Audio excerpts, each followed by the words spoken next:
భర్తగా నీ బాధ్యత ఏంటో తెలుసా? ప్రేమను నీ భార్యకు చూపించాలి.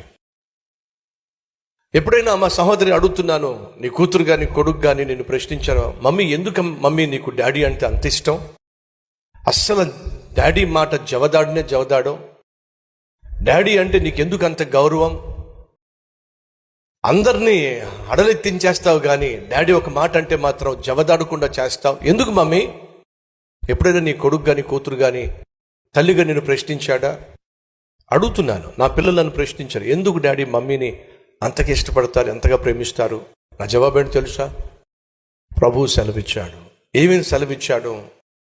నేను సంఘమును ప్రేమించిన రీతిగా భర్త భార్యను ప్రేమించాలి. దేవుడు చెప్పాడు. నేను ఏది చేస్తున్నానో దానికి ఆధారం నా ప్రభు అయిన యేసుక్రీస్తు. ఆయన సంఘాన్ని ప్రాణంగా ప్రేమించాడు, భార్యను అలాగే ప్రేమించమన్నాడు.